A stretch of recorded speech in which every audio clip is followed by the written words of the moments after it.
Hi, this is Roger. Thanks for dropping by. There are times when I'm surprised anything grows out here properly. This cold snap that we're having, I've just, well not just, but a while back, did a video outside. It's on the gardening channel, Roger's New Garden, playing with my new toy and having a look to see what's coming up. So if you're interested in that, pop across to the gardening channel. But I got dressed up to go out there. I even put a hat on because it's not only the temperature's low, there's a wind. You can see everything's moving around out there, and although the temperature was probably 4 or 5 degrees, it felt below freezing, and I didn't last long out there. I got what I wanted to do done, but a little bit worrying, bending over filming close to the ground and the cold. My breathing was struggling. I was starting to get out of breath when I wasn't really doing much. So anyway, I'm back indoors now, and it's having an effect in here too. My night temperature is set to 15. Well, the way the thermostat actually works, as soon as it leaves 15 and comes down to 14, effectively it's 14.999999999, it kicks on. And then as soon as it touches 16, which is 15.99999, it kicks off again. So it sits at 15. Yeah?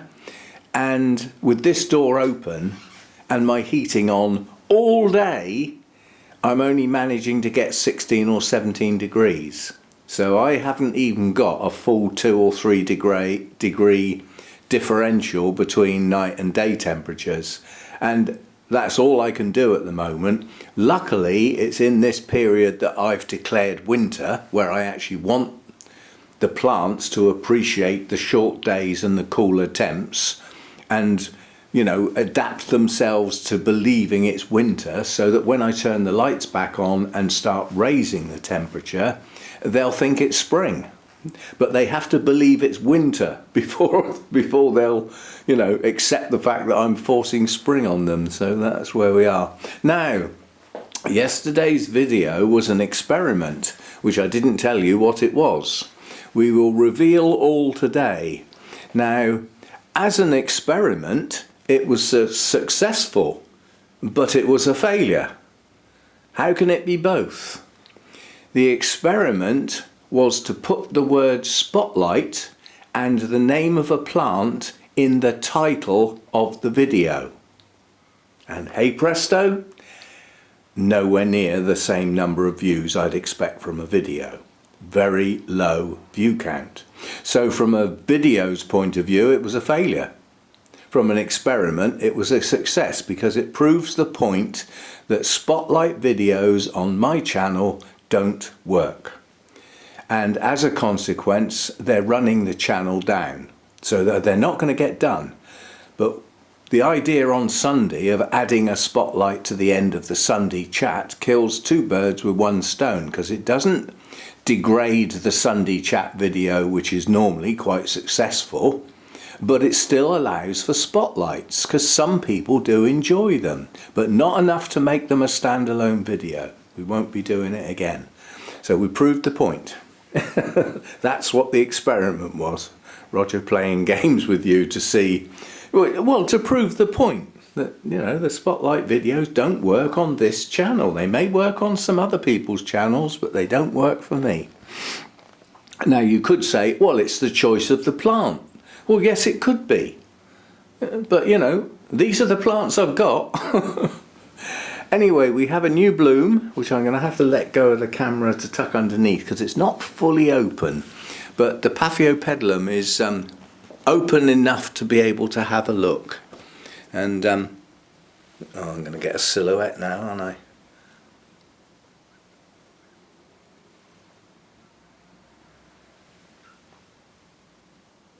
So I'm just trying to fool the camera into thinking it's daylight. That's about the best I'm going to get, I think. And you have to bear in mind, it is actually, it's a strange state of affairs, because if you look over there, You've obviously got bright sunshine on the buildings and blue sky, and yet it's actually starting to get dark. The time of day means I'm losing my light here in the garden and in the grow room. So yeah, it will be dark in half an hour or so. That sun will drop like a stone any minute now. It's very, very low in the sky and comes between a couple of buildings to hit that tall building. I keep calling that the Burton Manor. It's not, it's Burton Hall. It's actually a heritage building. Anyway, that's not anything to do with this video. So yeah, we won't be doing spotlight videos, but I will. People liked the idea, and so for a while we will do a spotlight on the end of the Sunday chat. That way those who don't want to watch it or aren't interested in the particular plant can bail out at that point, having hopefully watched the Sunday chat video. So that's how it'll be. And as I said, there is a gardening video if you want to pop across and watch that. Help out with the watch hours, and if you're not subscribed, please do so. That applies to this channel as well. You know, it's free to subscribe to a channel, it doesn't cost anything.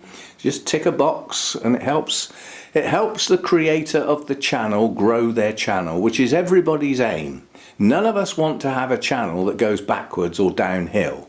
We all want our channels to grow to an extent. I know one person who doesn't, but they are unusual, shall we say. Most people want their channels to grow, and you know, so do I. You have to bear in mind, I'm always harping on about the running costs of this and the contributions that are gratefully received. That's wonderful. Well, if I can double the growth of the channel over the next few years, in theory, the money from YouTube goes up quite dramatically. You know, so, you know, a channel that's growing has an opportunity to earn more money without contributions. That would be an ideal world for me. I'm very grateful to the people who financially contribute. It is, you know, appreciated. But wouldn't it be good if the channel earned its keep to such an extent that it paid its way? You see what I mean? That would be good. Anyway, the snooker's on and I'm missing it, and Ronnie O'Sullivan's playing, so I'm getting back to the telly. I'm watching the telly out of one eye while I'm working on my laptop out of the other eye. Go cross-eyed here. See you next time. Thanks for dropping by.